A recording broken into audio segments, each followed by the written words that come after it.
All right, so let's get started. Get started with Administrivia.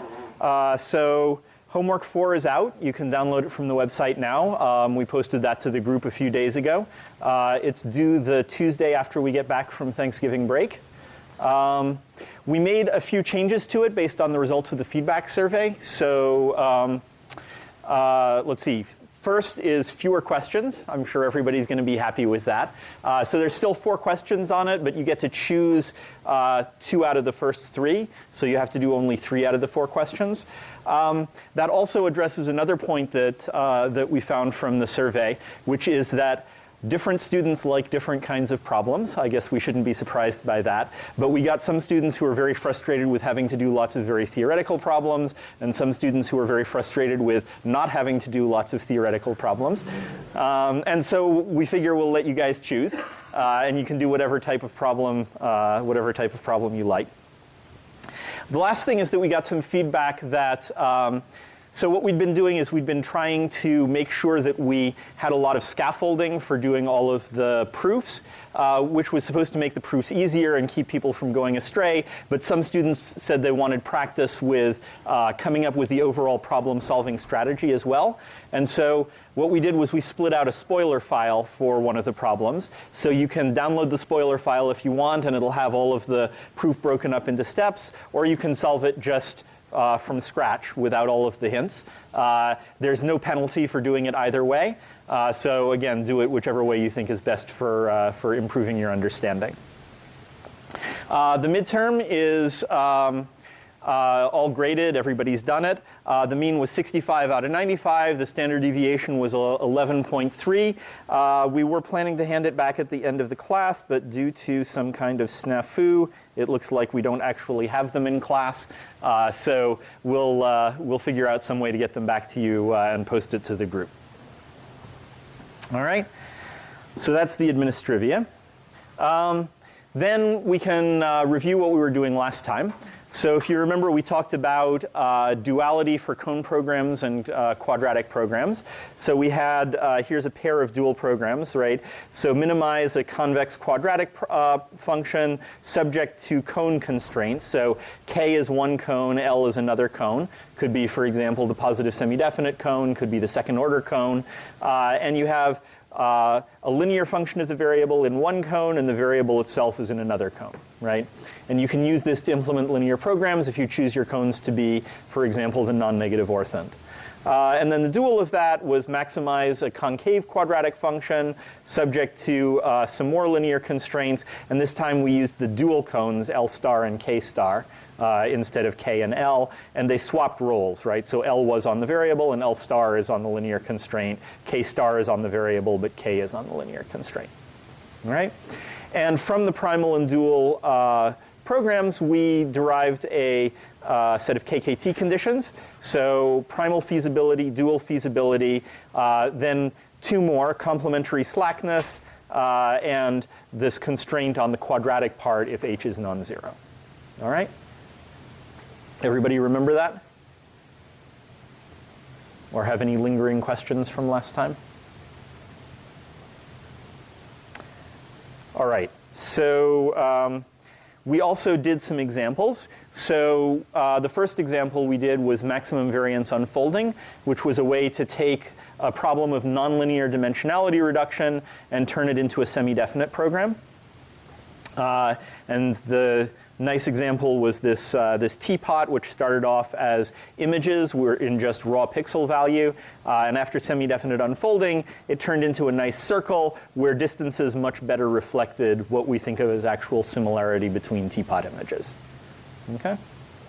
And then the other one, which we're going to continue with today, was support vector machines. So we had some negative examples, some positive examples. We had a hyperplane that hopefully separates the negative from positive examples. And we have the slack and what we, the margin, which is the distance between the plane and the nearest positive or negative example, right? And what we wanted to do was to find the plane that maximized the margin. Or in the case of a not linearly separable set of points, maximize the margin plus a penalty for points that lie on the wrong side of the margin. Okay? So support vector machines are probably one of the biggest convex programs that machine learning people solve very often. I would guess lasso is the other one. So we've been harping on lasso for a long time, so let's harp on support vector machines for a lecture or so. All right, so support vector machines. So support vector machine duality. It's going to turn out that duality lets us do a bunch of cool things with support vector machines. Two of them are understanding a little bit more about what it means to be a solution of the support vector machine problem, and solving it faster, right? So both a theoretical and a practical advantage. So here was the support vector machine program, this first line. Minimize the squared norm of this vector v. So v was the normal vector to our classification surface. And the norm of v was going to be 1 over the margin. So minimizing the squared norm of v is the same as maximizing the margin. Here's our, whoops, this should be plus. Luckily, I put a plus in this version. So plus the penalty for things that are not correctly classified, right? So correct classification was this inequality with just stopping here, right, after the 1. And we relaxed it by letting there be a slack and penalized ourselves for having the slack variable be too big. Okay? And so just writing that in vector form, the squared norm of v is v transpose v. Sum of s is the all ones vector transpose times s. Here we have a matrix A. So what we have the matrix A will be a big matrix where a particular row will be yi times xi transpose, right? And then A times v will be yi xi transpose v, right? And then we have y times d, right? So this should be, I guess, y transpose d because it's multiplication of vectors. Plus the slacks, right? I moved them over to this side, and I moved the 1 all ones vector over to this side, right? And I have that plus the slacks have to be non-negative. Oh, you're right. Okay. So we'll just get rid of that superfluous transpose. So d is the offset, the intercept for the decision surface, so it's just a scalar, and yes, yd is just fine. Okay? All right, so let's just take the dual of this. So we're going to introduce a Lagrange multiplier alpha, right? That'll be a vector of Lagrange multipliers for that constraint, and we'll introduce a Lagrange multiplier t, again a vector, 1 for each constraint, and so t will be bigger than or equal to 0, and alpha will be bigger than or equal to 0. Okay, or every component will. Okay, so since this is bigger than 0 and alpha is bigger than 0, we know that alpha transpose a v minus y d plus s minus the all ones vector, that has to be greater than or equal to 0. And the same thing, we know that t transpose s has to be bigger than or equal to 0, right? So this is our objective, and our objective has to be bigger than or equal to v transpose v over 2 plus 1 transpose s minus alpha transpose a v minus y d plus s minus 1 minus t transpose s, right? So I just subtracted 2 positive numbers. I can only make it smaller, okay? And so that has to be bigger than or equal to the minimum over all possible v and d of that thing, right? That same thing up there, right? And so let's just carry out that minimum, right? So to minimize over v and d, we'll just take the gradient with respect to v and the gradient with respect to d and set them to 0.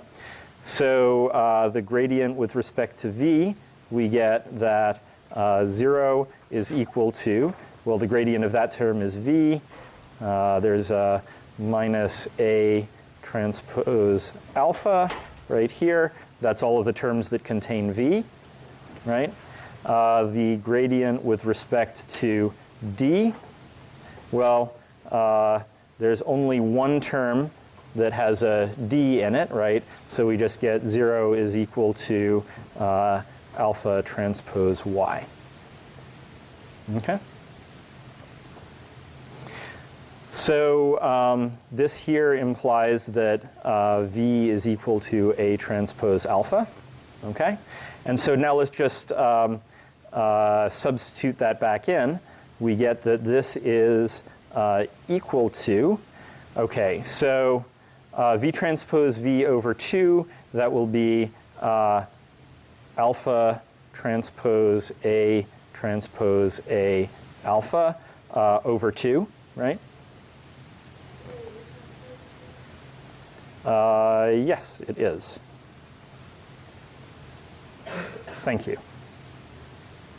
And then we'll also get minus alpha transpose AV, right? And so that will be this same term here, but multiplied by minus 1.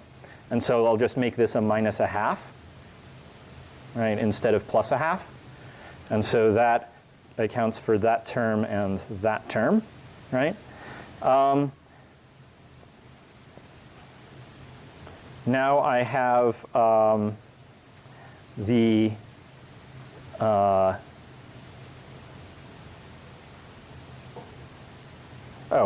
I forgot, of course, that S is a variable as well. So I can take the gradient with respect to that as well and get another constraint.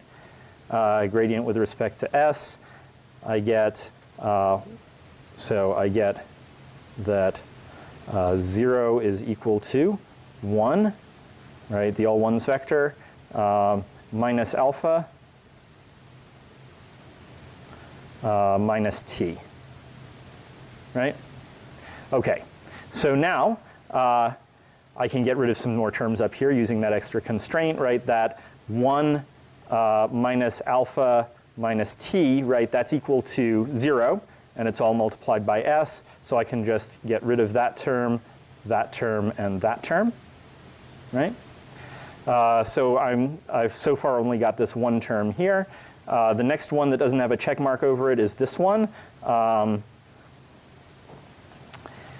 Alpha transpose yd. We know that alpha transpose y is 0, so we can just drop that. And now the only term that's left is plus 1 transpose alpha, right? And so now our dual is going to be to maximize 1 transpose alpha minus alpha transpose, I'll write k, where so k is equal to a transpose, alpha transpose k alpha over 2, subject to.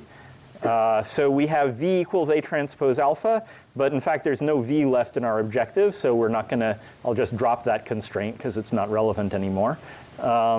We have that alpha transpose y is equal to 0. We know that alpha is greater than or equal to 0. And here, t only appears in this constraint, which is that 1 is equal to alpha plus t, right? And so I'm just going to write that as alpha is less than or equal to the all ones vector. Okay? So here is our support vector machine dual. Okay? Any questions about how to derive that dual? Does that all make sense? All right, so that's cool. We got the dual. What good does it do us? So the first thing we can do is to try to interpret the dual and see if we can tell anything about what it tells us about the solution, right? So we have alpha, which is 1 per constraint in the primal, which is to say 1 per example. So the alphas are example weights. right? And they're in a box, right? 0 less than or equal to alpha less than or equal to 1. If the alphas are strictly greater than 0, right? Complementary slackness tells us that their corresponding constraint has to be tight, right? And so that constraint, if we look back at the previous slide, right, the corresponding constraint was this one, which is to say that the point winds up lying exactly on the margin, right? This dot product is equal to 1 rather than greater than or equal to 1, right? And if the slack is greater than 0, that means it lies past the margin and is being put back to exactly on the margin by subtracting off the slack, right? So that's cool, right? So here we know that, well, if we look at the margin here, right, the margin is goes like this and like this, right? And so we know that that guy has alpha greater than 0. This guy is actually on the margin despite my drawing, alpha greater than 0, and this guy has alpha greater than 0, right? Because they're all exactly on the margin.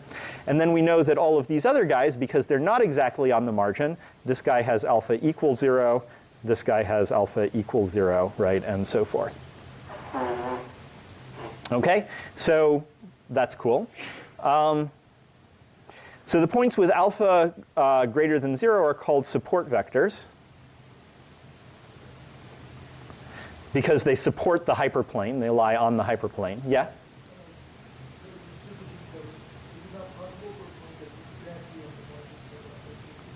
That's true. Alpha could be greater than 0. Basically a point that is resting on the margin but not pushing it, right? So you're right, we don't know for sure that these guys are all greater than 0, but yes, they are. I checked.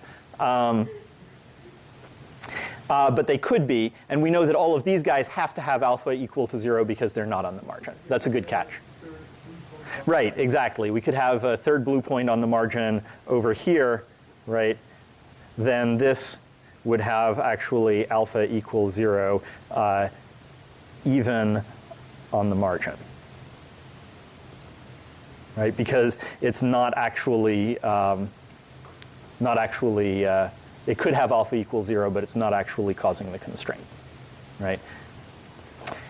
Okay, so these points are called support vectors because they support the hyperplane, meaning the hyperplane's resting on them, being pushed by them. And that's where the name support vector machine comes from.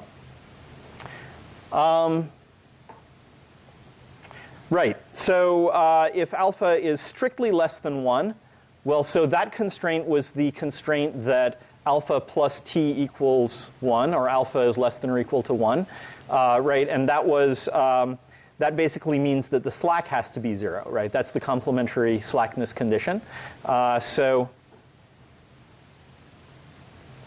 Right? And so that means that, well, alpha less than 1 includes all of the alpha equals 0 points, but it also includes the points that are actually exactly on the margin, right? And if there's a point that's a little bit over the margin and is being pushed back to the margin by slack, right? If there's such a point, then we know that its alpha has to actually equal 1, right? So I'll write alpha equals 1. Okay? So, so that's interesting, right? So we can tell which points are which points could have non-zero slack, and we can tell which points have non-zero weight by looking at the dual. This constraint y transpose alpha is equal to 0. Well, so this is the sum over examples I of yi alpha I, and that has to equal 0. We know that yi is either plus 1 or minus 1. So this is the sum over the positive examples of alpha I, where yi is 1, minus the sum over negative examples of alpha I, right, where yi is minus 1. So that's the negative sign here. That has to equal 0, so I'll just write that those two things have to equal one another, right? And so that says that the sum of the weights on the positive examples has to equal the sum of the weights on the negative examples. Kind of interesting. I'll give that a name. I'll call that the total weight, alpha TOT, for total. Okay? All right. So that means now that we can go backwards. We can get the primal solution back from the dual solution using all of these intuitions. So we remember first, so if we take a look here, we had that V is equal to A transpose alpha, right? So we can go and just use that constraint to get the primal, right? V is just equal to A transpose alpha, okay? And now we can interpret that. This is equal to the sum over all I of, right, so A transpose alpha, each row of A is going to wind up being yi times xi. I'm going to weight that row by alpha I and sum it, right? And then I'll do the same thing. I'll split it into positive and negative examples, right? So we now have sum over the positive examples of xi alpha I minus the sum over the negative examples of xi alpha I, right? And now I can just divide through by alpha total. Is that over alpha total and this over alpha total, right? So we have the alpha i's are bigger than or equal to 0, and when we divide them by their sum, right, they sum to 1 over negative examples, they sum to 1 over positive examples. So what that means is we're taking a weighted mean of all of the positive support vectors, right? So here's a positive support vector, here's a positive support vector, and here is their weighted mean, right? So it looks like, you know, this alpha here was about, was about 3/4 of the total over here and 1/4 of the total on this guy, right? And then here there's only 1, so its alpha has to be 100% of the total. And so V then is, well, except for a scaling factor, alpha total, V is just the difference between the weighted means of the positive support vectors and the negative support vectors, right? So if we can find the support vector, we can find V by figuring out figuring out the weighted mean of the positive ones, the weighted mean of the negative ones, and just drawing this line in between the two means. All right? So that's kind of cool. It lets you make a nice connection between what the dual is finding and what the primal is finding. Okay. All right, and then there's one more primal variable we want to get back, which is d, right? And so for d was the intercept, and for d we're going to use complementary slackness. So all constraints with a positive alpha must be tight. Right? So let's take some particular one, right? So that'll be, so let's say alpha I is strictly greater than 0. Then we'll have that yi times xi dot v minus yi times d has to equal 1 minus si, right? So if si is 0, this means that the point lies exactly on the margin, right? And if si is positive, this means that if you shift it back by the slack, then it'll lie exactly on the margin, right? And so we now know x, y, v, we know y, and we've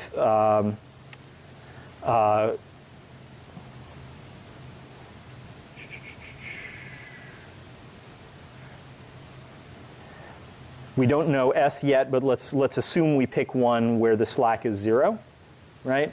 Then we can just go and solve for D, right? We have one linear equation and one unknown, and so we can just solve for D, right? And graphically, what that's going to turn into is that all of the support vectors, right, are going to project to one point on V, right? So if I project the support vectors to V, they'll all lie exactly on the mean. And D will be chosen to well, maximize the margin, right? So this guy also projects right here, and so D will be chosen exactly halfway between those two means. Okay.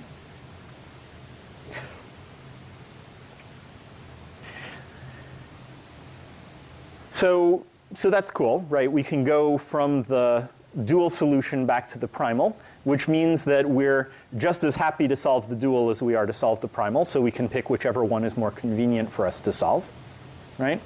And that gets us a little bit of interpretation for what these dual variables are telling us, right? They're example weights, and the example weights are chosen so that the class separator is the perpendicular bisector between two means, the weighted mean of the positive support vectors and the weighted mean of the negative support vectors. Okay?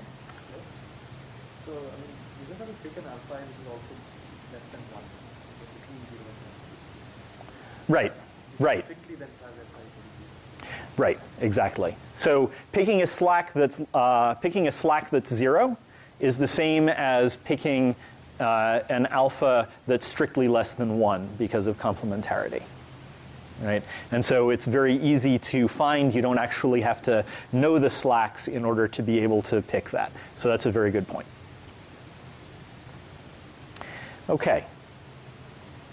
So if we're in the dual, if we've constructed the dual, we could just guess what the support set is, right? We could guess which alphas are strictly equal to 0, strictly equal to 1, or which ones are between 0 and 1. If they're equal to 0 or equal to 1, we don't have to solve for them. We know what they are.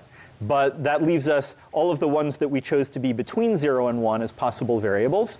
And if we take a look back at the problem, right, all we'll have to do is then maximize this concave quadratic function subject to a single linear constraint, right? That's just linear algebra, solving a system of simultaneous equations, right? And so if we can guess the support vectors, we can then solve for what alpha would be if those were actually the support vectors. Now, if we guess wrong, a couple of things could happen. We could solve for alphas, and we could find that some of the ones that were supposed to be between 0 and 1 could be negative or bigger than 1, in which case we know we got the wrong alphas. Or we could find them between 0 and 1, but they could translate into a suboptimal separator, right? So that's what's happening here in this picture. I picked these two guys as positive support vectors and this one as a negative support vector, and you can see that it leaves some guy as a slack, which doesn't have to be a slack, right? So it makes this slack positive when we didn't have to have any slacks be positive, and so this is going to wind up being a suboptimal solution, but it is at least a feasible solution. So that's one nice thing about the dual, is that we can directly pick a feasible solution just by guessing a random set of alphas, and then maybe we can improve it by saying, well, okay, maybe I should have picked this guy to be a support vector, right? So that's kind of nice.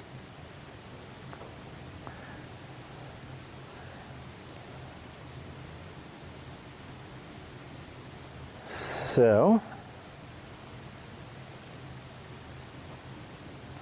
I think that's what I wanted to say for now about understanding duality. I have so I have this nice little Java applet that you can get to from my webpage, which lets you understand maybe a little bit more about what the primal and dual spaces look like. So here we have the weight vector, right? And so if I click here, right, that turns into different separating hyperplanes, right? Here's the origin. And so if I bring it closer to the origin, the separating hyperplane gets farther from the origin, right? Bring it farther, it gets closer, right? So let's put it, let's say, right about there, right? And now I can add some examples, right? So if I add, let's say, a positive example here, then you can see what the margin is by which I classify that example. And you can also see the same thing. This is the constraint on the weight vector, right? Each example winds up being a constraint on the weight vector, saying that you have to classify that example correctly, and I've drawn the margin on this side as well. So if I now add another positive example there, right? That's another constraint on the weight vector. This one's not tight because I added it away from the margin, but I can move the weight vector, right? And so here it looks like they're both more or less on the margin. And now I can also add some negative examples. Let's say I add one here, poorly classified, right? And maybe one here. Okay, and so now I can put the weight vector somewhere in here, maybe,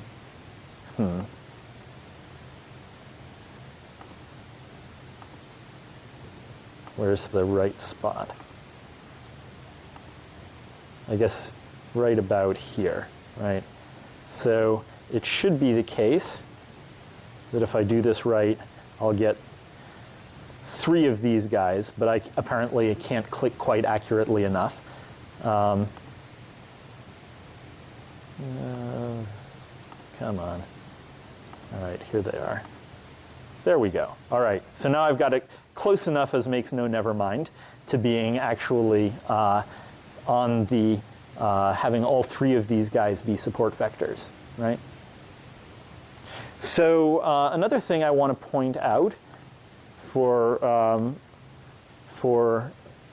let's remove all of these points, just to make interpretation a little bit easier, is if we have all of our examples with about the same norm, right? And so I'm doing my best to click on approximately the same norm, right? Maybe like this. Then the optimal solution is going to wind up being basically the ball center of the feasible region, meaning that if you put a ball around it, it's going to be the biggest ball that you can inscribe in this feasible region. Right? So that's basically a nice way of thinking about support vector machines, is that if you look at the version space, the set of weight vectors that are still feasible given the examples you have, the support vector machine is going to pick something that's at the ball center of version space. And the idea for that is that, well, if you get an example which you classify wrong, it's going to have to cut off at least half of that ball, right?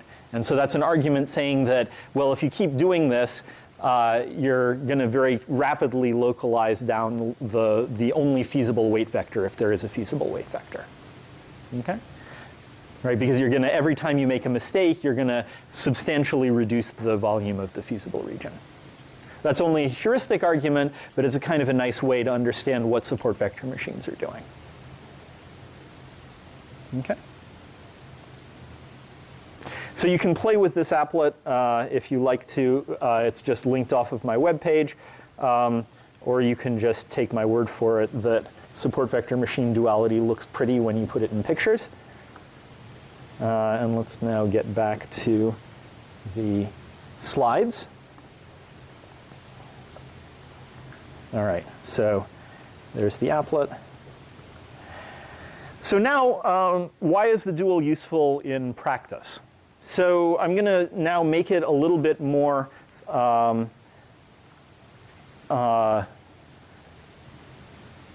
going to make one thing a little bit more explicit, right? So we had n examples, and for each example we've calculated m features, and I'm going to make the feature calculation explicit now. So there's some function phi, and there's some set of directly observed features u, and the features we give to our classifier are just phi of u, right? So this could be, for example, you know, if u was just a single real number, the features could be 1, u, and u squared, right? And that would mean that we'd be calculating a quadratic function of our examples. Okay? And so let's say there are m of them.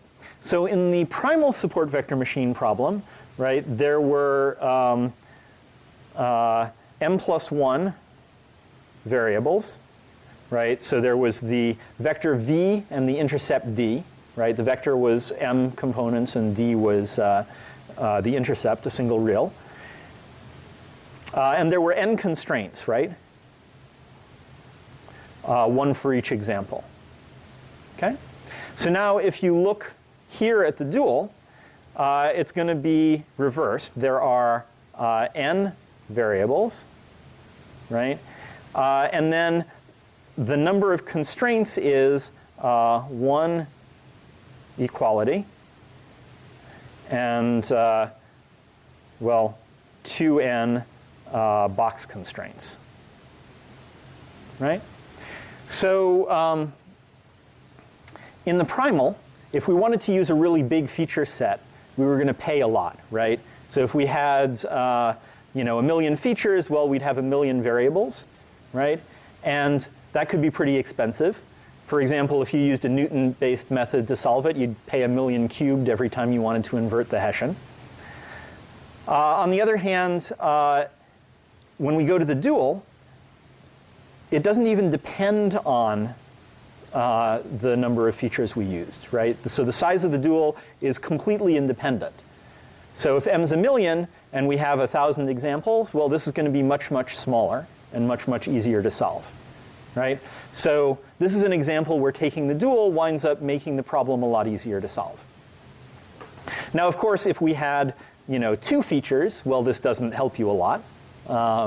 But it's good to know, right? We've basically gotten rid of the computational penalty for using a very large feature space.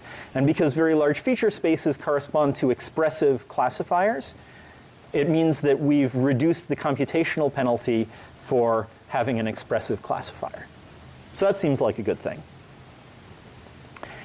The other thing that's kind of interesting is there's no m at all here, right? Because we eliminated all of the dual variables that we basically eliminated some of the dual variables and constraints, and so there's just no dependence on m. So that suggests that m could actually be infinite if we wanted it to be, right? And that's kind of a weird thing, right? Constructing an infinitely large set of features and still being able to solve the problem. And this is one of the reasons why support vector machines are so cool and why they caught on very well, is because you can have incredibly expressive feature spaces, infinitely many features, and still computationally be able to solve the thing. So that's kind of cool. And so there's still a penalty, right? We still have to compute this K matrix. And this K matrix is the matrix of dot products. So if we had to compute phi of ui directly, right, then it would basically be linear in the number of features to compute each one of these dot products. But it might turn out that we have some other way, without explicitly constructing phi, of computing one of these dot products. And if so, then no penalty at all for having infinitely many features. Okay? So that's called the kernel trick. Kernel because, well, this matrix here is called a kernel matrix, and trick because it seems too good to be true. All right, so we said that we don't even need to know the features as long as we can compute the dot products. So we have this matrix of dot products, right? Kij is equal to xi dot xj, right? Which is equal to phi of ui dot phi of uj, right? And so we'll just call this a function little k of ui and uj, right? And so all we need is a subroutine for k, and we don't care about what phi is, right? And it turns out that people have worked out what k is, efficient ways to compute k, for a whole bunch of interesting feature maps phi. And what do we need out of this function k? How do we know that it works? Well, we're certainly going to have that the matrix k is positive semi-definite because we made it as the product of A times A transpose. And we know that it's going to be symmetric, right? And that's going to be true no matter what set of for all sets of examples, right? I equals 1 to n. So those are certainly going to be true of our kernel. What's maybe surprising is that this is enough. If you have these 3 properties of your function little k, then it turns out that there exists some mapping phi such that you could have computed this feature mapping and computed dot products in this higher dimensional space instead of directly computing K. Okay? That's called the Moore-Arensheim theorem, in case you care who figured it out. A function that satisfies these properties is called a positive definite function, otherwise known as a Mercer kernel. There are gazillions of examples of these things. People have spent a lot of time coming up with them. Here are a few examples. So if we take the k of ui uj is 1 plus ui dot uj raised to the dth power, then it turns out you can represent any degree d polynomial, right? So what does that mean? It means that the decision surface for the support vector machine is a level set of p, some polynomial p, and p has degree d. Okay? If you leave out this 1, then this is a homogeneous polynomial. All terms have to have degree exactly d instead of between 0 and d. And so if d is equal to 1, and we use this kernel, we get exactly the original linear support vector machine back, u is equal to x. And then another popular one is the Gaussian radial basis function. You take the squared difference between ui and uj, you divide it by 2 sigma squared, and you take e to the minus that thing, right? So that means then that your decision surface is going to be Gaussian radial basis functions of width sigma. What does that mean? So here's a very colorful picture. So there's 6 examples here, 3 positive ones, which are the x's, 3 negative ones, which are the o's, right? And I solved the support vector machine problem here. And the decision surface is going to wind up being a linear combination of Gaussian radial basis functions, one centered at each one of the examples, right? And so the decision surface, the decision function is what's plotted as a contour plot here. And then every possible contour of that function is a possible decision boundary for the support vector machine. And if you compute what the optimal one is, it's this thick line here, right? And so we've computed a very flexible looking decision boundary, right? I don't know how to describe it. 3-lobed bulby triangle, maybe, I don't know. But you can get a lot of very expressive decision surfaces this way. And as a matter of fact, the functions you can represent as a finite linear combination of Gaussian radial basis functions, that set is dense in all continuous functions. In other words, any continuous function can be arbitrarily closely approximated as a sum of finitely many Gaussian radial basis functions.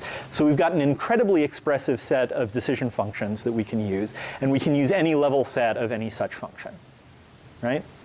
So you might be starting to get worried, right? Because we picked such a hugely expressive set of decision functions.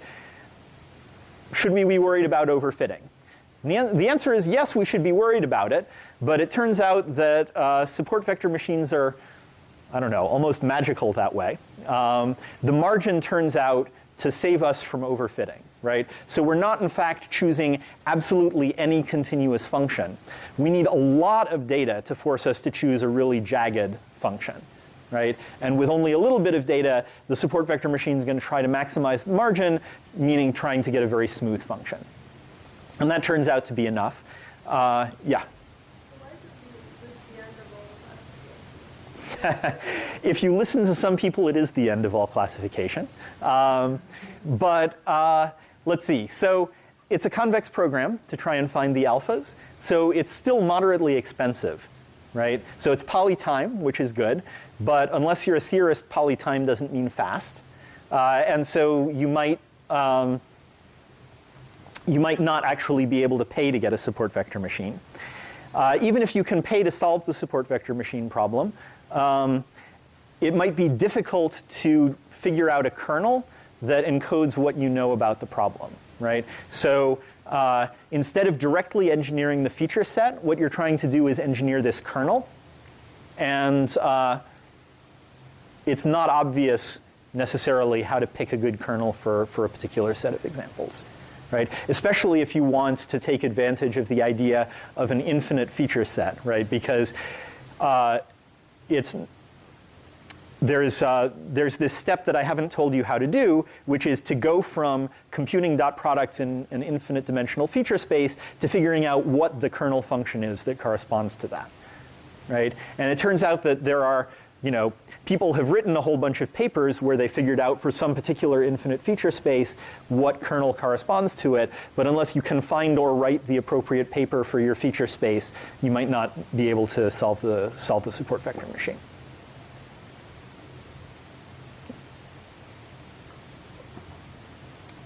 All right, so so if we look here, right, all of these functions, the polynomials, the Gaussian radial basis function, these have all been proven to be positive definite functions, and so the support vector machine will work if you substitute them in. Google Mercer kernel or positive definite function, and you'll get thousands of hits, and pick one that seems to represent your problem, right? All right, so this times out nicely. I think this is a good time to take a brief break, and we'll come back in a few minutes and talk about interior point methods. All right, so let's get back started again. Interior point methods. So interior point methods are, well, they're important because they're, for some types of optimization problems, they're by far the most efficient way to solve them. Those problems are the ones which have a relatively small number of variables and potentially quite a large number of linear constraints, right? So, and if you need a very, very accurate solution. So interior point methods are great for those. They're also interesting because they were the first practical polynomial time algorithm for linear programs. So that's of historical interest. They're not strongly polynomial time. Again, that's an open question, whether there exists such a thing. For the trivia buffs, the very first polynomial time algorithm for linear programs was the ellipsoid method, and that's usually considered not all that practical, but to be a great theoretical tool. The other thing is that interior point methods are based on some pretty interesting geometry in their own right. So I'll try and give you a flavor for that over the next few slides. But basically, you can think of linear programs as being combinatorial problems if you want to, right? So think of the simplex algorithm where you have this discrete set of vertices, of bases, and you can search among these discrete sets to try and find an optimum. Or you can think of it as a continuous problem, right? You can think of it as maximizing a continuous function over a convex set, right? And so you can think of it either as combinatorial or as real analysis. And so in some sense, linear programs provide a bridge between combinatorial and continuous reasoning, which is kind of interesting. And also, specifically, interior point algorithms are like smack in the middle. They manage to create this nice bridge between continuous and combinatorial reasoning. And so often, at least to me, they wind up giving a lot of, if you derive an interior point algorithm for a new problem, it can wind up giving you a lot of interesting insight.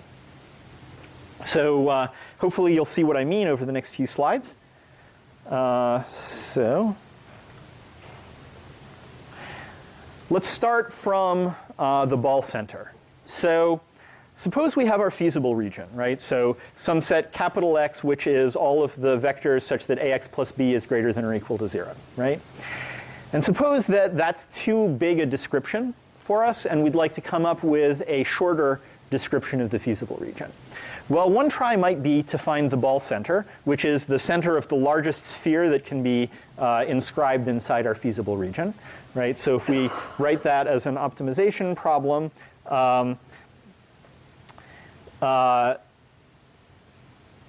if we make the assumption that every row, so it's going to be the maximum over x of the minimum over I of the distance from x to the surface ai dot x equals, or sorry, not equals, but plus bi equals 0, right? So this is the, the actual constraint line right, for the ith constraint, and we want the distance, Euclidean distance from x to that set. We want the closest one, right, the closest constraint, and we want to maximize the distance from the closest constraint. And that will maximize the radius of the ball that we can inscribe centered at x, right? So this is a nice idea. And it's going to turn out that we can find it using a linear program. So first, if we suppose that, so let's write AI for the ith row of A, right? If we suppose that AI is equal to 1, then this distance here is just AI dot x plus bi, right? So in other words, if AI is normalized, this distance is just a linear function of x. And so we can write max over x and t, whoops, x and t. We just want to maximize t subject to ax plus b is greater than or equal to t times the all ones vector, right? And in general, we have, so we'll call this S for slacks in the constraints. And in general, the distance is going to be SI over the norm of AI. That'll be the distance to the ith constraint. And so we change the constraint to be that is bigger than or equal to t for all I, right? So this is still, because AI is a the norm of AI is a constant, this is still a linear constraint on S and T, and so we have a linear program to find the ball center. Now, the bad news is, suppose we have a feasible region that looks like this, right? So this is supposed to be a triangle that's very long and skinny, in case you can't recognize my drawing. So the ball center is going to be something like this, right? And this doesn't look like a really good summary of this feasible region, right? In particular, it's the same ball center as if we had done that. And those seem like very different feasible regions. And maybe a symptom of that problem is that you can give examples where the ball corresponding to the ball center contains an arbitrarily small fraction of the volume of the feasible region. All right? So that's the ball center, otherwise known as the Chebyshev center. Let's try again. Let's try the ellipsoid center. So the center of the inscribed ellipsoid with the largest possible volume, right? So here the ellipse is going to be b times u plus d for u with the 2 norm of u less than or equal to 1. In other words, we scale and shift this unit sphere to make an arbitrary ellipse. And it turns out that you can find this as a semi-definite program. So here's the semi-definite program here. You minimize the log determinant of B inverse, right? So it turns out that the volume of the ellipsoid is proportional to the determinant of B inverse. And then the log determinant of B inverse turns out to be a convex function of B. And so then we have a constraint that says that the ellipse has to be contained within the feasible region, right? So AI transpose times x, well, x is bu plus d plus bi, right? Has to be bigger than or equal to 0. That says that the entire ellipse has to satisfy the ith constraint. And so if we pick an I, and if we pick a u with the norm of u less than or equal to 1, this is a linear constraint on b and d. Right? There are infinitely many such constraints, but at least it's a set of linear constraints. So we have a convex optimization. Okay, so that's nice. Here's an example. This is copied from Boyd and Vandenberg. And you can see that this fills up the feasible region quite nicely. This is actually a really good example. But you can show in general that the volume of this ellipsoid at the ellipsoid center is at least 1 over n times the volume of the entire feasible region. So we've got a polynomial fraction of the volume of the feasible region that's guaranteed to be within this ellipsoid center. All right, so that's good, but now we've gotten pretty expensive, right? So we have infinitely many constraints here on a semi-definite program with this somewhat weird convex objective, right? Yes? Oh, sorry, the volume of the ellipsoid is proportional to the determinant of B. And so if we take 1 over the volume, that's going to be the determinant of B inverse. I said that wrong. So thanks for pointing that out. All right, so it's expensive, but we can do it. So that motivates the question, is there some summary of the feasible region that we can compute more cheaply, which still has, is a good summary? For example, contains at least a polynomial fraction of the volume of the feasible region. Okay? And the answer is yes. I'm sure nobody's surprised to hear that. And it's called the analytic center. So what we're going to do is, again, let S is equal to AX plus B, right? And what we want to do is to maximize over X and S, which is greater than or equal to 0, the product over all I of the distance from the from X to the constraint, which we showed before was SI over the norm of AI, right? So we're maximizing the product of the distances, right, between X and the constraints. So that's kind of like maximizing the minimum, right? If we have one small product, then, sorry, if we have one small slack, then the product is going to be small, whereas the way we get this product to be as large as possible is to make all of the slacks approximately equal, right? So, or at least some subset of the slacks approximately equal and the other one's bigger than that. So this is going to be, you can think of it as sort of a soft version of the ball center, right?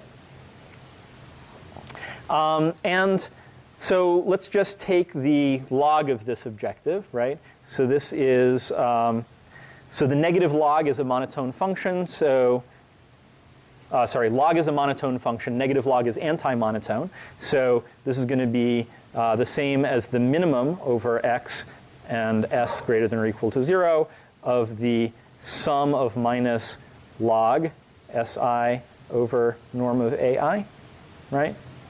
And we can split that apart into sum of the log of SI, right?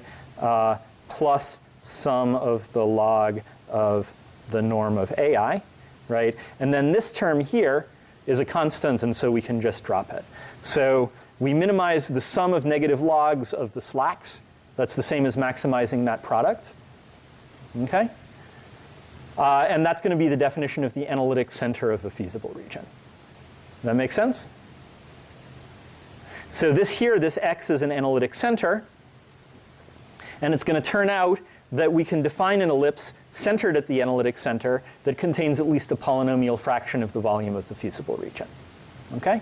So it's going to have a similar guarantee to the ellipsoid center, obviously weaker because, well, obviously you can fit an ellipsoid of this size into it, so you can, the ellipsoid volume has to be at least as large as the analytic center's ellipsoid volume, right?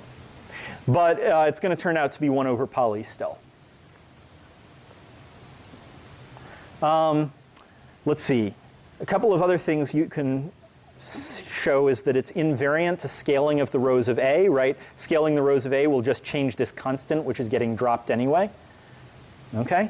The other thing is that unlike the ball center, it's going to be affected by every constraint, right? So every constraint winds up appearing in this product or in this sum. Log has not too big a slope if the slack is large, so far away constraints are going to affect it only a little bit, but every constraint, even the inactive ones, are going to affect it, right? And so that means that the analytic center is not the analytic center of the feasible region, it's the analytic center of this particular representation of the feasible region, right? Because you could move an inactive constraint back and forth a bit, and it would change the analytic center. All right. So does everybody have at least some intuition for what the analytic center looks like? Yeah? Okay. So it turns out that analytic centers are going to give us some pretty cool results, which we'll get to. But let's just check what I said before about the 1 over poly volume, right? So if we look at a feasible region with bad conditioning, right, the analytic center does what we hope it would, right? It stretches out the ellipse a lot, right, so that it still gets a decent fraction of the volume of the feasible region. And in fact, we can show that the analytic center is invariant not just to individual scalings of the constraints, but it's invariant to any affine scaling of the feasible region, right? So we can shift it and apply any linear function to it, and it's not going to change the analytic center. Or rather, the analytic center will change, but it will shift and scale exactly the same way. And this ellipsoid, right, by the way, this ellipsoid is called the Deikin ellipsoid. This ellipsoid will shift and scale the same way that we scaled the feasible region. So that's good. And in fact, there's a proof in your book that with m constraints, we get at least a factor of 1 over m of the volume of the feasible region, right? So in n dimensions, it takes at least m equals n plus 1 constraints to make a closed polyhedron. And so m is going to be bigger than n, so 1 over m is worse than 1 over n, but it's still 1 over poly, and it can be not that bad. Okay? So I think I'm going to skip the proof that this is affinely invariant, because we're getting close to the end of the class, and instead just go directly to Newton's method for the analytic center. Right, so we have this smooth function, right? Sum of logs is very, very smooth. It's infinitely differentiable. And so we might think that Newton's method would be a good way to find the analytic center. And in fact, it is. So while we're on this slide, I'll just take the gradient of this objective, right? So it is the minus the sum over all I of, well, 1 over, the derivative of log is 1 over, right? So we'll get 1 over AI dot x plus bi, right? And then the gradient of what's inside the log with respect to x is just ai. Okay? So this is going to be the gradient of this objective function with respect to x, okay? And then I have that, right, so here's the function again, right, sum of minus log ai transpose x plus bi. I already computed that gradient, it's right here.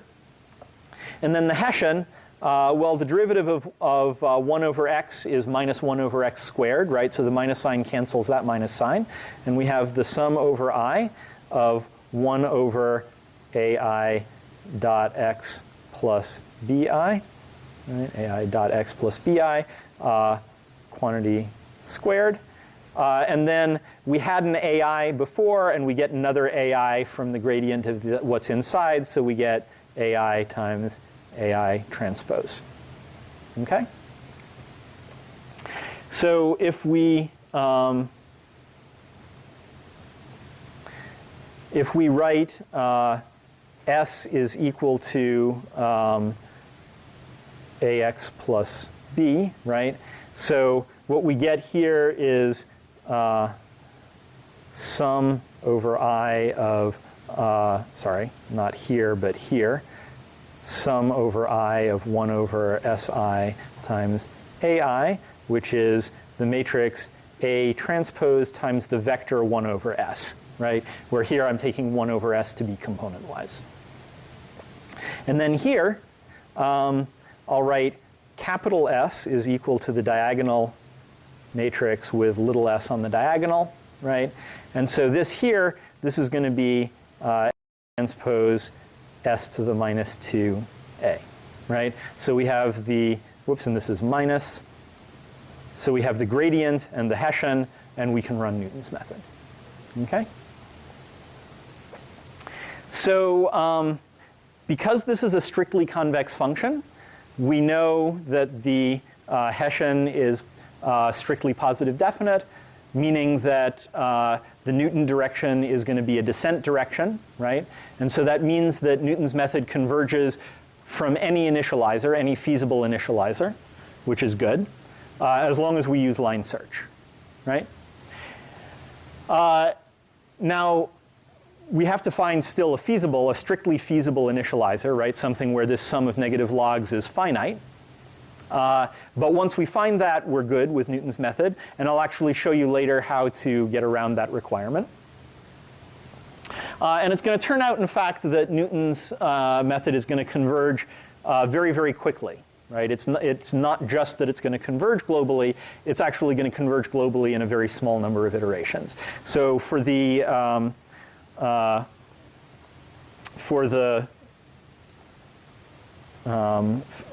feasible region I showed you before, it converges in like 5 iterations from just a random starting point. So that's kind of cool. All right. So just briefly, we can also add an objective, right? So the analytic center was for a feasibility problem. Find an x which satisfies this set of linear constraints.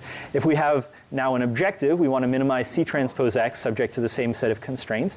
We can do the same trick. We want to minimize C transpose X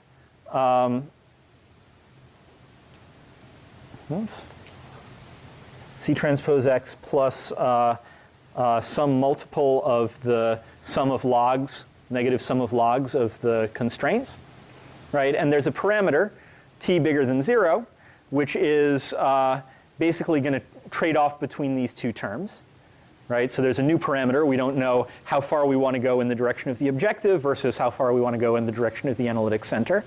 But as t goes to 0, you can show that as t goes to 0, well, the log part of the constraints vanishes. Sorry, the log part of the constraints dominates because 1 over t goes to infinity. And so we have the analytic center. And as t goes to infinity, the log part vanishes, and we get just the linear program, right? So at one end, we have the the t equals 0 end, we have the analytic center.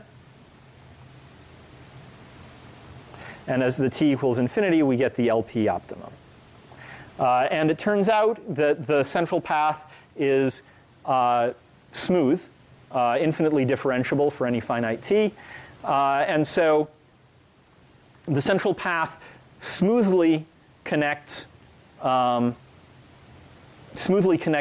analytic center to the LP optimum, right? The central path being the set of solutions to this for all possible different values of t. All right, so I think that's a good place to stop. Do we actually have the exams? So we have the exams. We can hand them back if you stick around. And I'll see you guys on Thursday.